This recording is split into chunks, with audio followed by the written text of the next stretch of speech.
कि जम्मू कश्मीर में एक लंबे रक्तपात भरे युग का अंत धारा 370 के समाप्त होने से बनेगा। बेशक 370 की बेड़ियों को 2019 में तोड़ा गया था, लेकिन पहली बार देश को एक देश, दो विधान, दो प्रधान और दो निशान का एहसास कराया गया था 1964 में। और ये आवाज उठाई गई थी एक आर्य समाज के प्रखर नेता की ओर से। बहुत ही गर्व के साथ आपको बताना चाहेंगे कि संविधान में अनुच्छेद 370 को असंवैधानिक मानने वालों में सबसे पहले जिसने आवाज उठाई थी वे थे महर्षि दयानंद सरस्वती जी के परम भक्त पंडित प्रकाशवीर शास्त्री जी। अनुच्छेद 370 को जम्मू कश्मीर से हटाने का जो सपना बिजनौर से निर्दलीय सांसद रहे पंडित प्रकाशवीर शास्त्री जी ने 1964 में देखा था, वो साकार हुआ 2019 में। दरअसल इसके पीछे भी एक कहानी है। शास्त्री जी उन प्रचंड वक्ताओं में एक थे जिनकी आवाज भारतीय संसद में एक हुंकार की तरह होती थी। आप 3 बार निर्दलीय चुनाव लड़े और तीनों बार आपने देश प्रेम के जज्बे और वाणी के जादू से जीत हासिल की। एक बार राज्यसभा के सदस्य भी रहे। पंडित जी ने भारत की कई ज्वलंत समस्याओं पर अपने विचार विधेयक द्वारा प्रस्तुत किए थे।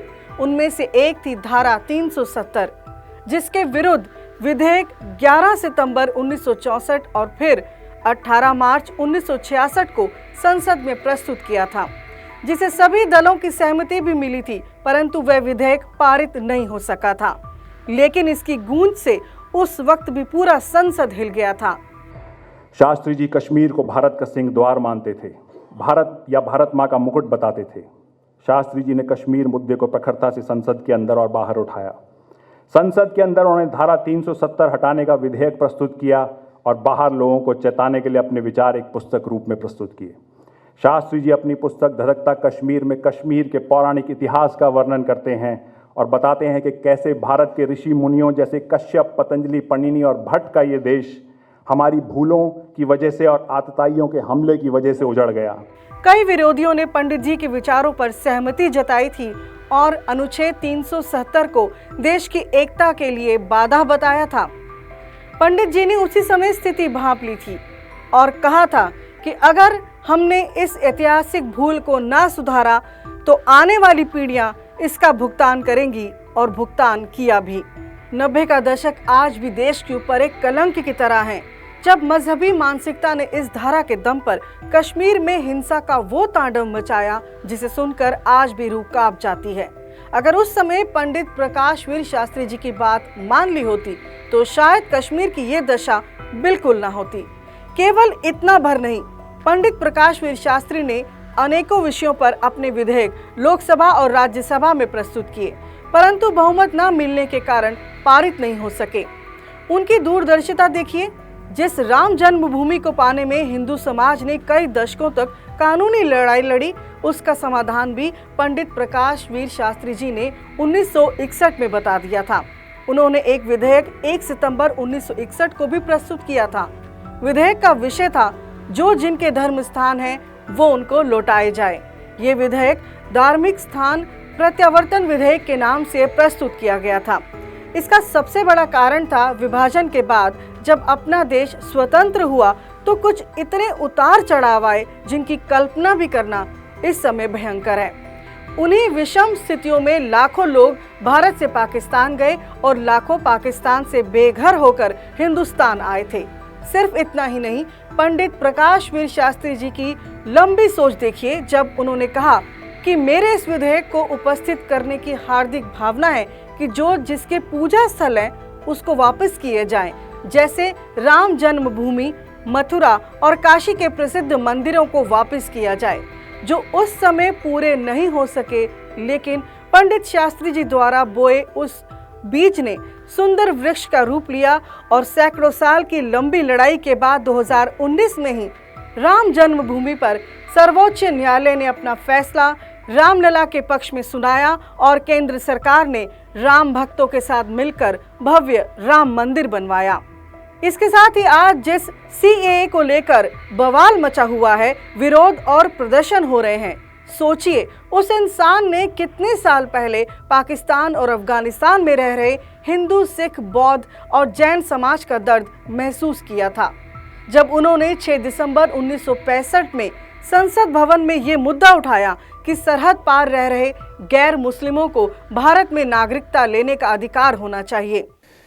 बड़ी संयोग की बात है कि 5 दिसंबर 2019 को कैबिनेट ने इसको पास किया और फिर ये राज्यसभा, लोकसभा और राज्यसभा में आया। 6 दिसंबर 1965 को प्रकाशवीर शास्त्री जी ने लोकसभा में एक चर्चा करी जिसमें उन्होंने पाकिस्तान में हिंदुओं और गैर मुसलमानों के साथ दुर्व्यवहार का मुद्दा उठाया। संयोग की बात है। तो उस विषय में उन्होंने क्या लिखा है, लोकसभा में क्या भाषण दिया है, बड़े तथ्यों के साथ बात करते थे प्रकाशवीर जी। उन्होंने लिखा है कि जब भारत की स्वाधीनता हुई, बंटवारा हुआ, तब पाकिस्तान यानी पूर्वी पाकिस्तान और पश्चिमी पाकिस्तान में मिला के गैर मुसलमानों की संख्या 1,80,00,000 थी 1951 के सेंसस के समय। 1965 में जब उन्होंने ये चर्चा रखी तब गैर मुसलमानों की संख्या हो गई थी 90 लाख। 1,80,00,000 से सीधा 90 लाख। कहां आधी हो गई वो आबादी, कहां गए वो लोग? यह कानून व्यापक बहस और विरोध का विषय तब भी था और अब भी बना हुआ है, लेकिन दिसंबर 2019 में तगड़े विरोध के बीच नागरिकता संशोधन कानून संसद में पास हुआ और उसे केंद्र सरकार ने अब 2024 में देश में लागू कर दिया है। सिटीजनशिप अमेंडमेंट एक्ट अर्थात CAA अफगानिस्तान, बांग्लादेश और पाकिस्तान के हिंदू, सिख, जैन, पारसी, बौद्ध और ईसाई समुदायों से आने वाले उन प्रवासियों के लिए भारतीय नागरिकता प्राप्त करने का मार्ग प्रशस्त करता है जो अपने संबंधित देशों में धार्मिक उत्पीड़न का शिकार हैं और 31 दिसंबर 2014 या उससे पहले भारत में प्रवेश कर चुके हैं। विडंबना देखिए, इस कानून को पास होने में इतना लंबा समय लगा और इस बीच करोड़ों मजहबी घुसपैठिए भारत में घुस गए। बात धारा 370 की हो या CAA की, राम मंदिर का मुद्दा रहा हो या हिंदी भाषा का, वो हमेशा आगे रहे, क्योंकि जब 1957 में पंजाब में हिंदी रक्षा आंदोलन चलाया गया तो शास्त्री जी ने लाला राम गोपाल जी शालवाले, ओम प्रकाश जी त्यागी, हैदराबाद के पंडित नरेंद्र जी, घनश्याम सिंह गुप्त आदि वरिष्ठ नीति निर्धारकों के साथ सहयोग करके आंदोलन का संचालन किया था। यूं तो यह आंदोलन सीधे पंजाब से संबंधित था, लेकिन उसे देशव्यापी बनाने में शास्त्री जी का बहुत बड़ा योगदान था। जिस शहर में भी आपका व्याख्यान होता, सैकड़ों लोग पंजाब जाकर गिरफ्तारी देने के लिए तैयार हो जाते थे। आज़ादी के कई वर्ष बाद तक आकाशवाणी पे अंग्रेजी के समाचार हिंदी के समाचार से दुगनी अवधि के आते थे और हिंदी के समाचार बाद में आते थे। शास्त्री जी जब संसद में पहुंचे, उनसे ये देखा ना गया और उन्होंने संसद में आवाज़ उठाई और उनके आवाज़ उठाने के बाद हिंदी और अंग्रेजी समाचारों का समय बराबर किया गया और हिंदी समाचारों का प्रसारण पहले शुरू हुआ। आर्य समाज शताब्दी कार्य में शास्त्री जी ने जो अद्भुत कार्य किया वह स्मरणीय रहेगा। जगह जगह शताब्दी समारोह तथा आर्य महासम्मेलनों की श्रृंखला खड़ी कर दी। मेरठ, कानपुर, वाराणसी, नैनीताल में शताब्दी समारोह के भव्य आयोजन संपन्न कराए। इनसे पूर्व 1959 में मथुरा नगरी में दयानंद दीक्षा शताब्दी का भव्य आयोजन व ऋषि बौद्धोत्सव कराया, जिसमें मुख्य अतिथि के रूप में राष्ट्रपति डॉक्टर राजेंद्र प्रसाद पधारे थे। सन 1969 में काशी शास्त्रार्थ शताब्दी समारोह का आयोजन कराया। सन 1975 में महर्षि दयानंद जी की जन्मस्थली टंकारा में आयोजित समारोह में प्रधानमंत्री श्रीमती इंदिरा गांधी को विशेष अतिथि के रूप में निमंत्रित किया। गुरुकुल महाविद्यालय ज्वालापुर के स्नातक होने के नाते गुरुकुल शिक्षा के प्रति शास्त्री जी की प्रबल भक्ति रही और आप विभिन्न रूपों में सक्रिय रूप से जुड़े रहे। शास्त्री जी ने अनेक आर्य समाजों की स्थापना तथा उनके भव्य भवनों के निर्माण में भी सक्रिय भूमिका निभाई। शास्त्री जी सार्वदेशिक आर्य प्रतिनिधि सभा नई दिल्ली के आजीवन सदस्य तथा उप प्रधान रहे। वहीं आर्य प्रतिनिधि सभा उत्तर प्रदेश लखनऊ के वर्षों पर्यंत प्रधान पद पर रहे। स्वामी दयानंद सरस्वती ने शिक्षा के संबंध में सत्यार्थ प्रकाश में बहुत कुछ लिखा है, लेकिन मैं समझता हूं कि शिक्षा की निचोड़ जिसको कहना चाहिए, इसको स्वामी दयानंद ने अगर कहीं लिखा है तो सत्यार्थ प्रकाश के दूसरे समोल्लास में लिखा है।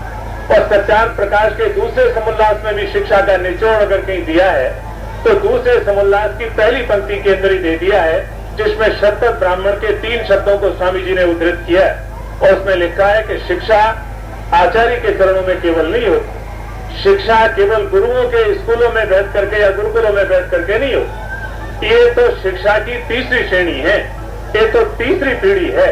शिक्षा अगर कहीं होती है तो सबसे पहले माँ की गोद में होती। शिक्षा अगर कहीं होती है तो दूसरे नंबर पर तब होती है जब बच्चा पिता की उंगली पकड़ करके चलता है और उसके आचरण से अपना जीवन बनाता है।